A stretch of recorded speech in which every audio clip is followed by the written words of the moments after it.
I have a confession. I never listened to this band before. I know I should probably know Static X. I'm this music reviewer. I love industrial music. I love the 90s. But for some reason, I slept on this band. I don't know why. I never listened to them. But I decided to do a deep dive into their discography, and I just loved like every album except maybe the last one, Project Generation Volume 1, and that kind of worried me because this I'm reviewing Project Generation Volume 2, and I kind of went into it thinking, am I gonna like it?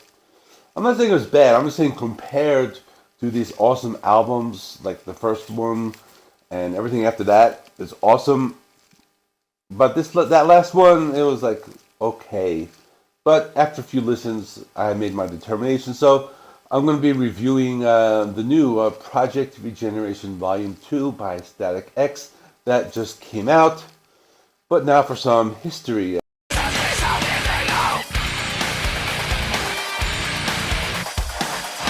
So they were formed in 1994 in Los Angeles, founded by Wayne Static, and he passed away in 2014. First album, Wisconsin Death Trip, was pretty popular. It was awesome. That's a really great album. I like it a lot. And they released lots of great albums after that. They took a break in 2011. Wayne did a solo project called Pig Hammer. Then they reformed in 2012 briefly. Then they disbanded in 2013 officially. Then Wayne died November 1st, 2014 at the age of 48. It's 2018 now, and the original lineup, we got Tony Campos, Koichi Fukuda, Ken J. They all reformed. They wanted to pay tribute to Wayne in 2018, and they announced this new album. It's at that time, 2018, it was Project Regeneration Volume 1. That was back in 2020, and it was a return after 11 years. And they also announced the sequel, Project Regeneration Volume 2, which was released on January 26, 2024, which is what we're talking about today. 13 brand new Static X songs. So this has like the final vocal performances and compositions of Wayne Static. So I think it's a very important album for what it is. And it has the original Death Trip or Wisconsin Death Trip lineup, who I just mentioned right before this. And they also have the new vocalist. He's a guy called Zero. He's masked and he kind of looks like a Slipknot version of Wayne. I don't know, something like that. That's what I think. But anyway, let me jump right into the review. Please excuse me if I sound a little stuffy, getting over a cold. But anyway, let me jump into this. Opening track, Stay Alive. Really good intro track. It reminds me of Korn. That's the vocals, kind of like that Jonathan Davis style. I'm going to be mentioning Korn a lot throughout this album review because that's a lot of what I heard. It's not a bad thing. It's just that I think these last two albums that have this like Korn kind of vibe, but also the harmonics also reminded me of like Machine Head. So good opening track. The second track, Zombie, was a single. This one reminded me a lot of Rob Zombie, especially with that music video, that animated music video with all the colors and the animation and those, like the horror movie sound bites. But this was a really great song, had a classic Static X sound. Slightly repetitive, of course, but not too bad. Then Jick Boy has a thick bass guitar sound. It's fast-paced, it's energetic. And again, the vocals were reminiscent of Korn. Now we got Black Star. This one had like a hip-hop intro and then these guitar riffs that again reminded me of Korn, but it was a very groovy sound with additional keyboard layers. I like the use of the varied vocal styles, and the vocals did remind me a lot of Jonathan Davis. That's just not a bad thing, it's just what it is. Kamikaze, I like this one a lot. It had a catchy opening guitar riff.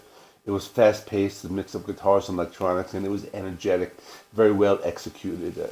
No Hope, this one kind of surprised me with the intro. It was kind of like a haunting intro. It resembled a little bit of 3 Days Grace in parts, but had varied tempos and a diverse song structure. Take Control had a mixed industrial nu metal groove sound with heavy vocals, a lot of variety, even little hints of new wave and post-punk if you listen closely. Tone was a trippy song, kind of described as like evil disco. It was like a danceable sound, reminiscent of Rammstein, but in English. Very unique and enjoyable. Run for Your Life had these like Ministry intro sound bites and had a classic Static X sound. It was atmospheric and heavy in sections. Dark Place, another one that reminded me a lot of Korn, but it was more groovy and emotional, had more heartfelt lyrics. Disco Ostego, I think this is what they're talking about, their evil disco subgenre. But this one had classic Static X sounds with heavy guitars and electronics. And there were some sounds that reminded me of like David Draymond of Disturbed.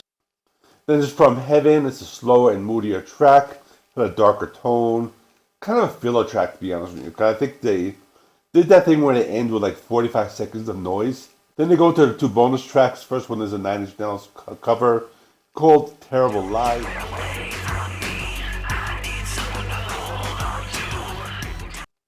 It was very danceable. I like it. I think it like they didn't copy like the original. They made it their own. So I like that track.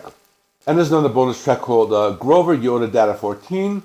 Kind of a weird title. It had a classic industrial sound. Has some cool sound bites.